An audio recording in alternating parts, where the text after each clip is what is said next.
तो आखिर ऐसा क्या हुआ जो मैं स्टेशन में बैठ के रोने लग गई। तो hello guys, welcome back to my channel. स्वागत है आपका हमारी छोटू सी ब्लॉग पे।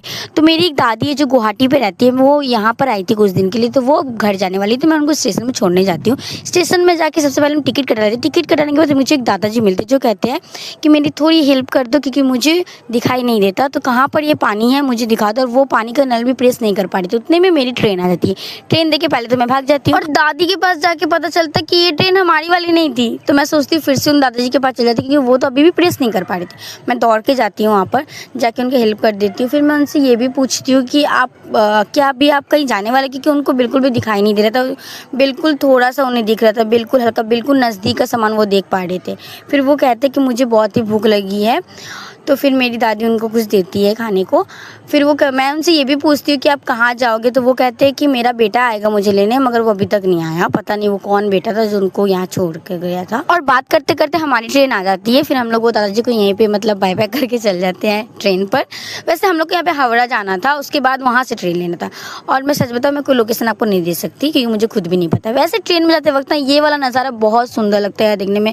वो तो मैं सामने खड़ी नहीं हुई थी, मुझे डर लगता है, इसलिए मैं अकेले थी, क्योंकि दादी ने कहा था बैठ जाओ, सीट एक ही था। मैंने बोला नहीं आप बैठ जाओ, मैं तो खड़ी थी। और जो लोग वेस्ट बंगाल से, उन्हें पता होगा कि टीकेपाड़ा के रास्ते में कितना देरी ट्रेन खड़ा रहता है।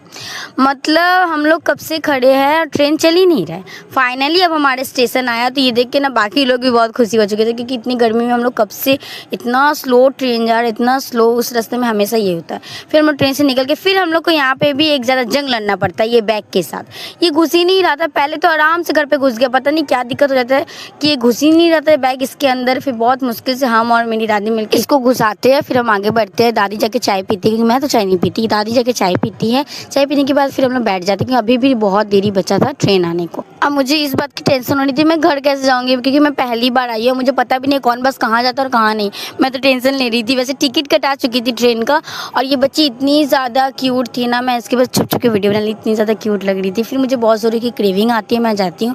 फिर मैं डिसाइड करती हूँ मैं क्या खाऊँ। फिर मैं सोचती हूँ क्या ही खा सकती हूँ, ऑब्वियसली चिकन बर्गर ही खा सकती हूँ, ट्रस्टेड तो यही था ना। और मैं सच बताऊँ, हावड़ा का ये वाला मियो मोड़ ना बहुत टेस्टी है, हमारे यहाँ का मियो मोड़ से तो बहुत ही ज़्यादा टेस्टी। फिर हमारा ट्रेन जहाँ पे आने वाला था, हम लोग वहाँ चले जाते हैं। जाते ही जाते ही संग संग वो ट्रेन आ भी चुका है।